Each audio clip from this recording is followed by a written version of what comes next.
ঢাকা বরিশাল মহাসড়কে কাভার্ড ভ্যানের ধাক্কায় নিহত ৩। আলোচিত শিশু নিবিড় হত্যায় ২ জনের ফাঁসির রায়। অনুপ্রবেশের দায়ে ৫৩ রোহিঙ্গার বিরুদ্ধে মামলা, আদালতে প্রেরণ। মেহেরপুরে ইটভাটায় অভিযান, লাখ টাকা জরিমানা। আমন্ত্রণ বাংলাদেশ প্রতিদিনের সারা দেশের সব খবরে। এতক্ষণ শুনছিলেন শিরোনাম, এবারে বিস্তারিত জানাবো আমি অনন্যন্তী। ঢাকা বরিশাল মহাসড়কের মাদারীপুরের কাভার্ড ভ্যানের ধাক্কায় ভ্যানের ৩ যাত্রী নিহত হয়েছেন। এই ঘটনায় একজন আহত হয়েছেন। ১৩ জানুয়ারি মঙ্গলবার সকালে ঢাকা বরিশাল মহাসড়কের মাদারীপুরের তাঁতিবাড়ি এলাকায় এই ঘটনা ঘটে। দুর্ঘটনার পর ঢাকা বরিশাল মহাসড়কে যান চলাচল বন্ধ হয়ে যায়।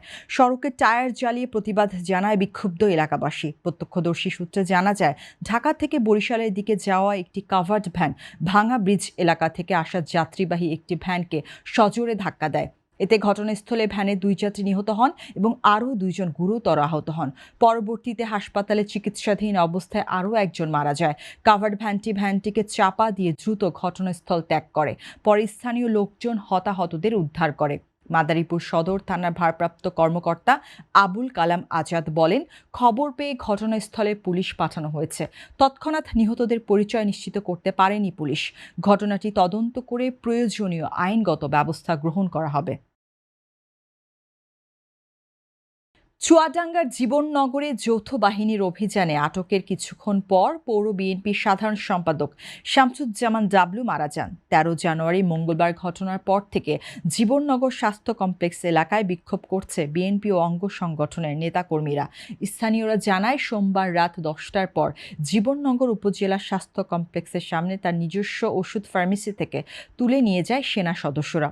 পরে তাকে নেওয়া হয় জীবননগর উপজেলা বিএনপির পার্টি অফিসে। সেখানে তিনি অসুস্থ হয়ে পড়লে তাকে জীবননগর উপজেলা স্বাস্থ্য কমপ্লেক্সে নেওয়া হয়। এ বিষয়ে সেনাবাহিনী একটি সূত্র জানিয়েছে, বিএনপি নেতা ডাবলুকে জিজ্ঞাসাবাদের এক পর্যায়ে তার কাছ থেকে একটি আগ্নেয়াস্ত্র উদ্ধার করা হয়।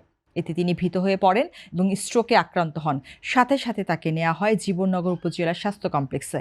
এ ঘটনায় গভীর শোক ও দুঃখ প্রকাশ করে বিবৃতি দিয়েছেন বিএনপি মহাসচিব মির্জা ফখরুল ইসলাম আলমগীর।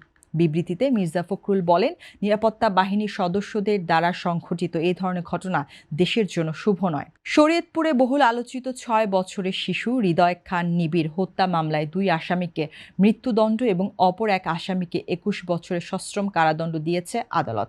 একই সঙ্গে ৩ আসামিকে ৫০,০০০ টাকা করে জরিমানার আদেশ দেওয়া হয়েছে। নারী ও শিশু নির্যাতন দমন ট্রাইব্যুনালের বিচারক শেখ মোহাম্মদ হাফিজুর রহমান আসামিদের উপস্থিতিতে এ রায় ঘোষণা করেন। হত্যাকাণ্ডের প্রায় ২.৫ বছর পর এ রায় এলো। মামলার বিবরণে জানা যায়, ২০২৩ সালে সদর উপজেলার ডোমসার ইউনিয়নে ৫ম শ্রেণীর শিক্ষার্থী হৃদয় খান নিবিড়কে অপহরণ করে ৫০ লাখ টাকা মুক্তিপণ দাবি করে আসামিরা। পরিবার বিষয়টি পুলিশকে জানালে অপহৃত শিশুটিকে হত্যা করে বাড়ির অদূরে একটি পরিত্যক্ত জমিতে মাটি চাপা দেওয়া হয়। পরদিন পুলিশ তার মরদেহ উদ্ধার করে।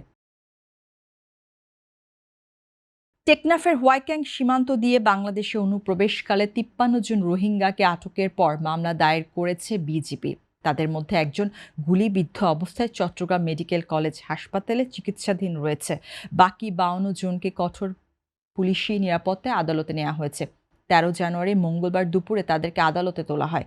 এর আগে গত ১২ জানুয়ারি রাতে অবৈধ অনুপ্রবেশের দায়ে গুলিবিদ্ধ অবস্থায় চিকিৎসাধীন রোহিঙ্গা যুবক কেফায়েতুল্লাহকে প্রধান আসামি করে উখিয়া ব্যাটালিয়ন ৬৪ বিজিবির হোয়াইক্যাং বিওপির নায়েক সরওয়ারুল মোস্তফা বাদী হয়ে থানায় একটি মামলা দায়ের করেন।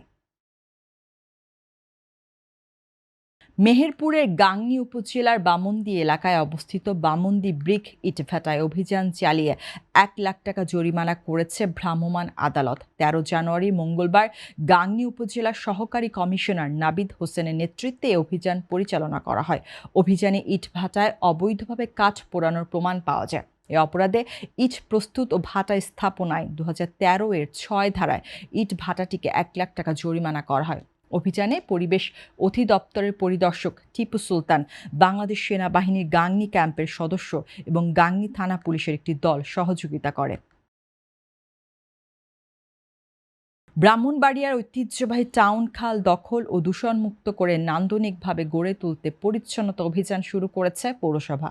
১৩ জানুয়ারি মঙ্গলবার জেলা প্রশাসক শারমিন আক্তার জাহান এ কার্যক্রমে উদ্বোধন করেন। এ সময় তিনি খালের বিভিন্ন অংশ পরিদর্শন করে দ্রুত বজ্র অপসারণ ও প্রয়োজনীয় ব্যবস্থা গ্রহণের নির্দেশ দেন। অভিযানে পৌরসভার প্রশাসক মোহাম্মদ শরীফুল ইসলাম সহ সংশ্লিষ্ট কর্মকর্তারা উপস্থিত ছিলেন। পৌর প্রশাসক জানান, টাউন খালকে দূষণ ও দখলমুক্ত করে ওয়াকিং ওয়ে, বৃক্ষরোপণ ও আলোকসজ্জার পরিকল্পনা নেওয়া হয়েছে। জেলা প্রশাসক বলেন, পরিকল্পিত ব্যবস্থাপনার মাধ্যমে টাউন খাল পুনরুদ্ধার করে নান্দনিক রূপ দেওয়া হবে। দর্শক, এই ছিল এখনকার মতো। এতক্ষণ সঙ্গে থাকার জন্য ধন্যবাদ। পরবর্তী বুলেটিন দেখতে চোখ রাখুন বাংলাদেশ প্রতিদিন ফেসবুক পেজ ও ইউটিউব চ্যানেলে।